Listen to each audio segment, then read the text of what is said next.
Greetings and welcome to part 2 of my Michael Wittmann build, the Tiger 1 from Operation Citadel 1331.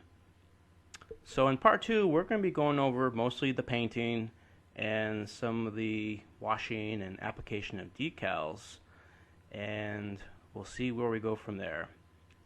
Now as far as painting my Michael Wittmann tank, I wanted to explore some opportunities. Here we have a nice picture from an unknown model builder that I found off the internet, and it was very much what I was looking at painting. It had red-brown stripings and just looks just like what my imagination thought it would be when I would read some of the books from, let's say, Panzer Colors from Bruce Culver, who mentioned that the 1st SS Division at Kursk painted their tigers with red-brown stripings. But who really knows? There is no really known photograph of Michael Wittmann's 1331 at the time of the Operation Citadel, so anything's for grabs. So for me, this was attractive, and I really liked how it came out, and hopefully I can sort of mimic some of the concepts that were presented here in this picture. I applied my base coat using Tamiya dark yellow with a mix of Tamiya flat white. Really wanted to kind of lighten up that dark yellow, as I tend to use lacquers as clear coats, and that definitely darkens any of your colors on your models. So I just lighten it up really nice and bright so that it looks really good when it's all finished. My airbrush of choice was the siphon-fed Posh VL. I've had this airbrush for a long time, and it's been serving me well. Don't really see a need to replace it anytime soon. However, the gravity feed aspect on a lot of these new airbrushes is getting very attractive. But for the most part, I like this brush and I'll continue to use it. Wheels, lots and lots of wheels, different types of wheels. So I put them on chopsticks and labeled all my wheels and alligator clips. So I did a lot of painting. I just put on black so that I could use my stencils to paint the regular base coat of the wheels, which really worked out really well. I have to initially give thanks to a friend of mine from Denver, Colorado, who was the first person to introduce this idea. Wow, it saves a few bucks because I don't need to go and get the actual masks that you might get through different manufacturers. I just take this architectural circular thing and I just mask off the wheel that matches, and I just slap my wheels on. You know, maybe every 6 or 7 wheels I have to replace the tape because it cakes up. But overall, it came out really well. There were maybe a few spots where I had a little bit of overspray or underspray, but I think the problem was the stencil tends to curl. So maybe for future builds, I'll use some balsa wood strips to kind of stiffen it up, keep it nice and straight. But overall, very impressed with the stencil method. And it was really quick to get these wheels done because there were just too many wheels. Painting with the Pash, and everything's going really well. Just getting through all the nooks and crannies. I mean, definitely, I'm not too sure if I'm a big fan of applying the tow cables on initially, but it got through, it worked, and then I'd rather have the glue really nice and welded onto the plastic as opposed to painting it separate and then gluing it on, but that's a matter of taste and choice. The turret's all painted, and the cupola, which I've kept separate, but in this picture I've kept it all together. Everything's pretty good. I think I noticed a few flaws. One is there's a little bit of a seam up in the muzzle brake. I could have filled it some more. And yes, there is the mantelet for the bow machine gun is missing, but I really want to make sure I get some nice paint coverage in there because it can be a real pain to paint with it off. To paint the camouflage striping on my tiger, I used my Badger Krome airbrush, and I must admit this is the first time using it on a model of this type, so it was kind of a big first for me. My paint that I used was a mahogany brown from Vallejo, and it wasn't Model Air, so I had to throw in some airbrush thinner and some retarder to make sure I had a nice viscosity so that it would shoot through the airbrush. After a few trials on cardboard and paper, I think I had it down pretty good to where I could comfortably paint my tank. And as you can see, I started working on my turret, and for the most part I'm very impressed.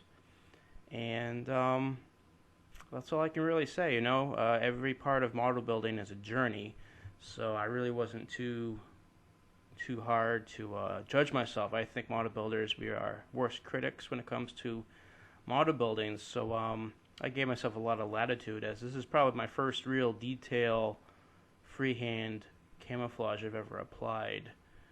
I've done a few pieces on some stugs and stuff, but I always threw on a winter camouflage over it, so you only saw dribs and drabs of the paint scheme. So this is the first one, and certainly there's a lot of room for growth, but that goes for all of us in model building. I think I would have liked to have tightened up the scheme by making it probably a little bit more thicker and narrowed down the dark yellow, but overall, not too bad at all. I'm just happy that it came out, because you know, painting freehand, I don't care who you are, it's really not that easy. It takes a lot of effort and skill, and yeah, I'm just being really humble about it. Here's my man, Michael Wittmann. He's a stubborn little plastic guy. I had to do a lot of surgery on him. His hat was overly large, so I did a lot of cutting and grinding to make it smooth and round in the back, and then trying to get him to fit properly in the turret so that he's all set. I had to build a little bit of a pedestal or platform for his feet. So let's take a look here. Yeah, I just took some styrene and glued it in, and then he was a bit stubborn.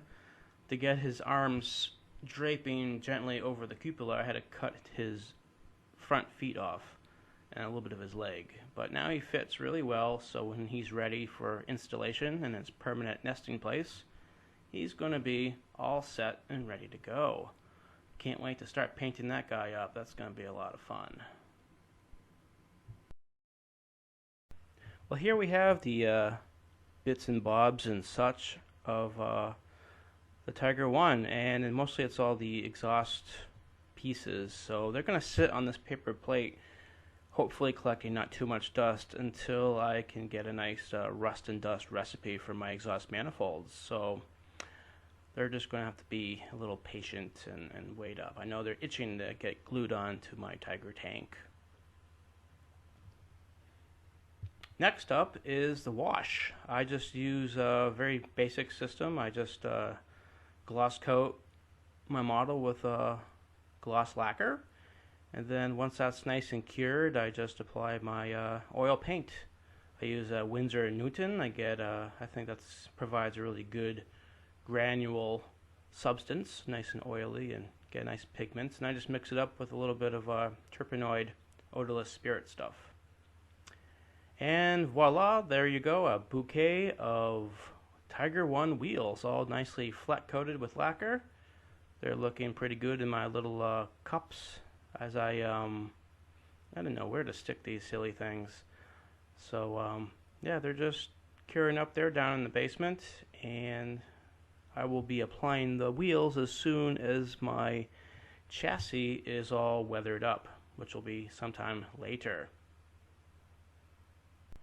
Well, honestly, I think my Tiger tank is going to be going to Daytona Speedway to do a little racing.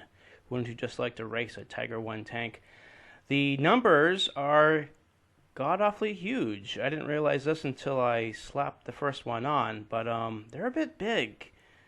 Almost too big. It actually caused a few problems. The port side looks pretty good, but then when you turn the tank over and the turret side is on the starboard side, it caused a little bit of a problem. So I had to like scooch it really down low. So both port and starboard numbers are a little off, but that's the nature of the beast. I mean, I paid for these decals, so I'm going to use them irregardless.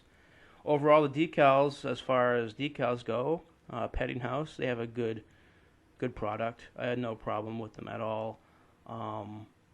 Maybe the carrier film was a bit thick, but you know, I had no issues, no silvering at all, so I can't complain. But yeah, those numbers are just big numbers. I don't think that just screams put a shell right in my number 3. But hey, oh well. I can always build another 1331 down the road. I like Tiger tanks, so.